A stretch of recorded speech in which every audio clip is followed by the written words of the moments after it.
देख लेते हैं मैथ क्लास 10 अनसॉल्व, ठीक है, 2025 का जो 2 नंबर 4 नंबर 5 नंबर यानी लॉन्ग उत्तर ये है, उसे हम सॉल्व करा रहे हैं क्योंकि बहुविकल्पीय सॉल्व नहीं करा रहे हैं। बहुविकल्पीय में हल्का हल्का होता है, आप लोग सॉल्व कर लेंगे स्वयं से। तो चलिए इसे हम लोग सॉल्व करते हैं। और एक खा नंबर का है, का नंबर कल हमने सॉल्व कराया था, फिर हमने कहा था कि कॉपी हमारे पास नहीं, ख़त्म हो गई, इसलिए कॉपी लाए हैं। और अब हम आज खा और गा सॉल्व करा रहे हैं। हो सकता है और सॉल्व करा दें, नहीं हो पाएगा तो गा के बाद कल हम सॉल्व कराएंगे, ठीक है। चलिए जुड़िए, देखिए क्या कह रहा है। कह रहा है के किस मान के लिए समीकरण 2x माइनस के ब्रैकेट के अंदर x माइनस 1 बराबर 0 के बराबर है। यानी ये के किस मान के लिए, यानी कौन सा मान ये बराबर है 0 के लिए, ठीक है। तो इसे कब बराबर होता है, इसके कुछ फॉर्मेलिटीज होते हैं जो हम आज देखते हैं। देखिए सबसे पहले तो ये जो समीकरण लिखा है, इस समीकरण को हम सही रूप से लिखते हैं। तो क्या लिखा है, ये लिखा है हल, लिख लेते हैं हल, ठीक है। फिर लिख लेते हैं, क्या लिख लेते हैं, 2x स्क्वायर माइनस के का हम अंदर गुणा कर देंगे, ठीक है। तो ये हो जाएगा के एक्स, और माइनस के है -1 है, तो जब गुणा होगा तो प्लस हो जाएगा 1 की जगह पे के बराबर 0, ठीक है। तो इसका हम सबसे पहले तुलना करते हैं, किससे तुलना करते हैं, इसका तुलना हम करते हैं ax square plus bx plus c से, ठीक है। इससे हम इसके मूल निकालते हैं, क्या करते हैं, मूल निकालते हैं। तो देखिए तुलना कीजिए, क्या करना है, तुलना कीजिए। तो a बराबर हमारा क्या हो जाएगा,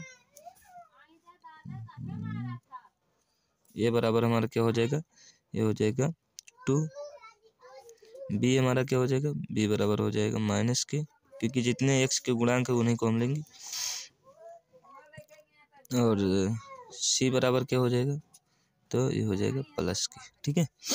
अब इसके कुछ कंडीशन होते हैं, क्या कंडीशन होते हैं, कंडीशन ये होते हैं कि जब डी बराबर 0 होता है, डी बराबर 0 होता है, तो ये होते हैं वास्तविक तथा समान। ये क्या होते हैं, वास्तविक तथा समान, ठीक है। पुनः डी का मान जब डी बड़ा होता है 0 से, ठीक है, जब डी बड़ा होता है 0 से, तो ये क्या होते हैं, ये भिन्न होते हैं, ठीक है, भिन्न होते हैं। तथा जब डी छोटा होता है 0 से, तब ये क्या होते हैं, ये काल्पनिक होते हैं, ठीक है।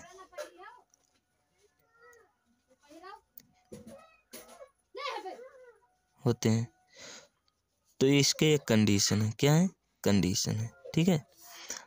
तो अब हम क्या कह रहा है कि यानी समीकरण में तो बराबर 0 आया है, तो इस अनुसार हम इसको आगे सॉल्व करते हैं, ठीक है। तो आगे जब सॉल्व करेंगे तो इसका फार्मूला होता है, क्या फार्मूला होता है, डी बराबर बी स्क्वायर माइनस 4ac, ठीक है, ये इसका फार्मूला होता है, डी बराबर बी स्क्वायर माइनस 4ac। तो इस पे हम रखते हैं डी का मान लेने के लिए, और बराबर 0 ये कह रहा है, तो इसको रख के हम फिर 0 लगा देते हैं। बी स्क्वायर, तो बी स्क्वायर में क्या हो जाएगा, माइनस के स्क्वायर माइनस 4 इंटू ए क्या है 2 इंटू सी क्या है, क्या है, ठीक है। अब बराबर ये कह रहा है 0 है, बराबर 0 लगाया है ना, तो बराबर क्या कह रहा है, 0 है। तो डी बराबर जब 0 होगा तो क्या होगा, वास्तविक तथा समान होगा, ना लिखना भूल गए यार, समान होगा, ठीक है। तो चलिए सॉल्व करते हैं, डी बराबर के का स्क्वायर करेंगे तो के स्क्वायर हो जाएगा और माइनस हट जाएगा। फिर 4 दूनी 8 के हो जाएगा बराबर 0 हो जाएगा। अब हम के को बाहर निकालेंगे और तो बचेगा के माइनस 8। क्या बचेगा? के माइनस 8, क्योंकि जब एक के बाहर निकालेंगे तो ये जो के है ये क्या हो जाएगा?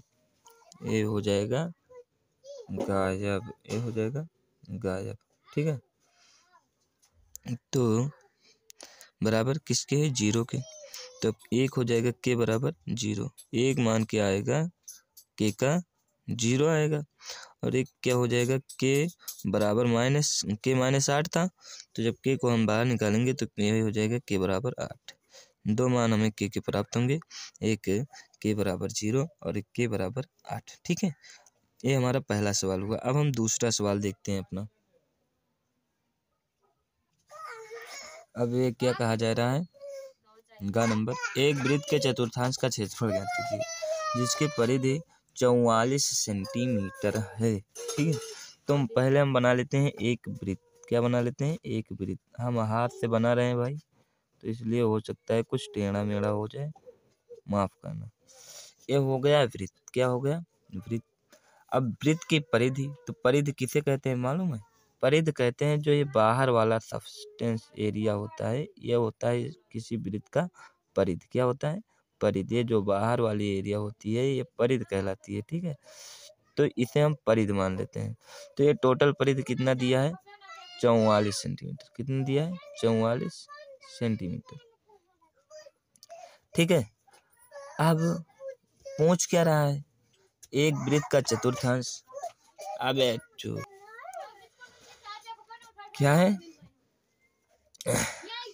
टोटल हो गया। ठीक है, परिधि, अरे यार दिख नहीं रहा होगा, 44 सेंटीमीटर लिखा है, ध्यान रखना। ठीक है दोस्तों, क्योंकि वो ऊपर वाले की अब हमें आवश्यकता नहीं है, तो इसलिए नीचे वाला हम आप लोगों को पूर्ण रूप से दिखा देते हैं। ठीक है, तो इसका चतुर्थांश पूछा जाता है। अगर हम वृत्त को काटें, क्या करें? काटें, बीच से काटें, तो ये 4 भागों में बट जाएगा। ठीक है, 4 भागों में बट जाएगा।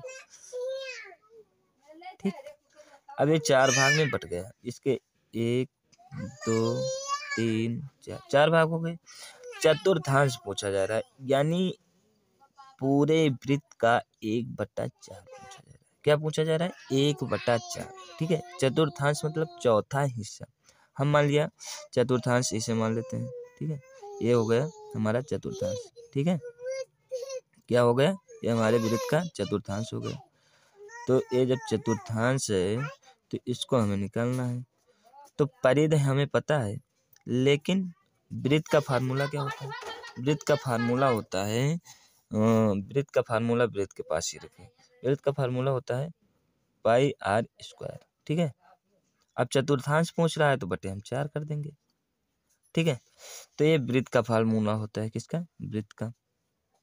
लेकिन लेकिन लेकिन लेकिन इसमें परिधि तो दिया है, परिधि दिया है, यानी टोटल गोलाई का बाहर हिस्सा हमें दिया गया है, लेकिन जो इसका क्या कहते हैं आर है, त्रिज्या, ये हमें पता नहीं है। तो सबसे पहले हम फार्मूला लगाकर, कौन सा फार्मूला लगाएंगे? तो वृत्त के परिधि का क्षेत्रफल का फार्मूला लगाएंगे। किसका? वृत्त के परिधि के क्षेत्रफल का फार्मूला लगाएंगे। फिर उससे हम निकालेंगे क्या? त्रिज्या। तो क्या होता है वृत्त की परिधि का फार्मूला? चलिए हल करते हैं। हल, ठीक है, अब बात और हंसी मजाक बहुत हो गया। हल में क्या लिखेंगे? वृत्त की परिधि, तो वृत्त की परिधि बराबर क्या होता है? 2 पाई आर होता है। क्या होता है? 2 पाई आर। तो हमें वृत्त की परिधि कितना दिया गया है? 44। 44 बराबर 2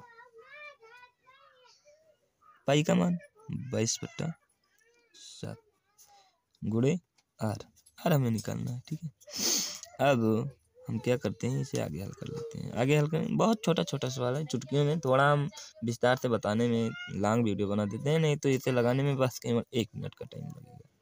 1 मिनट में सारा सॉल्व हो जाएगा। तो इसको हम इधर लाते हैं, आर का मान निकालना है, तो आर को के बजाय मतलब इधर लाते हैं, तो जितना आर के गुणा में है उतना इसके भाग में चला जाएगा, जितना आर के भाग में है इतना इसके गुणा में चला जाएगा। तो ये होगा 44 गुणे 7 बटे 2 गुणे 22। ठीक है, बराबर आर। अब आर का मान हमें निकालना है, तो 22 दूना 44 कट गया, आर बराबर कितना मिला 7।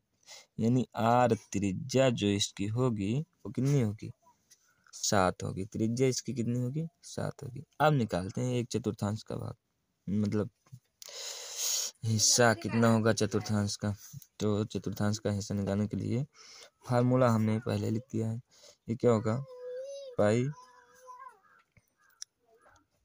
आर स्क्वायर बटे 4। तो पाई का मान लिख देते हैं 22/7।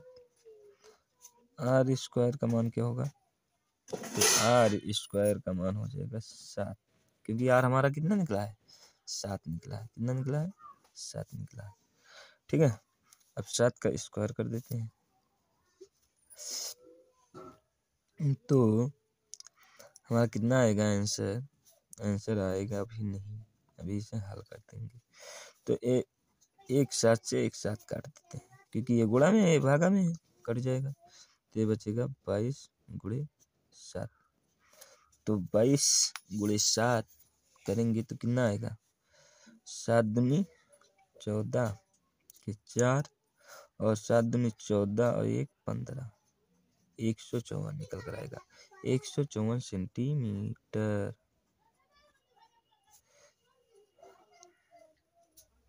दोस्तों यहाँ एक मिस्टेक हुआ है। क्या मिस्टेक हुआ है, इसके बटे में 4 है, इसके बटे में 4 है, टोटल के बटे में कितना है 4 है। ठीक है, तो 7 गुणे 7 यानी 7/4। तो ये कितना हो जाएगा, जब हम इसे काटेंगे तो 2 दूनी के 4 है नहीं, 2 से काटेंगे तो 11 दूना 22। अब हमारा आएगा 11 सत्ते 77। कितना आएगा 77 बटे 2। कितना आएगा 77 बटे 2। ठीक है, यहाँ पर ये मिस्टेक हो गया, क्योंकि हम 4 भूल गए थे। 4 यहाँ फार्मूले में तो लिखा है ना, लेकिन यहाँ हम भूल गए थे, तो इसलिए ये आंसर गलत होगा, ये आंसर गलत होगा। अब 77 बटे 2 को हम, अगर हम चाहें इसे और सरल करना तो और सरल कर सकते हैं। 2 जैसे काटेंगे तो 2 3 6, 1 बचा 17 होगा, 2 8 16, 1 17, 2 5 10, यानी हमारा आ जाएगा कितना आ जाएगा क्षेत्रफल, यानी चतुर्थांश हमारा कितना आ जाएगा, लिख लेते हैं चतुर्थांश बराबर 38.5। ठीक है, ये हमारा इसका चतुर्थांश आएगा। दोस्तों इसी पर आधारित और 1-2 प्रश्न दिए होते हैं, जैसे कि क्या दिया होता है कि एक वृत्त की परिधि 22 सेंटीमीटर है, तो उसका चतुर्थांश ज्ञात कीजिए। ठीक है, यानी अगर सेम ऐसे ही सवाल है, यहाँ पर कोई अंक में परिवर्तन हुआ है तो आप लोग घबराना मत, इसी तरीके से ए भी लगेगा, बस सिर्फ अंक आपको बदलना होगा, बस और कुछ नहीं। ठीक है, तो थैंक यू, गुड बाय। अब आज हमने एक ही वीडियो में 2 सवाल आप लोगों को समझाया है। चलिए कल हम आप लोगों को घा अंगा चा 3 सवाल एक साथ समझा देंगे। ठीक है, उसके बाद आगे की कार्यक्रम देखा जाएगा।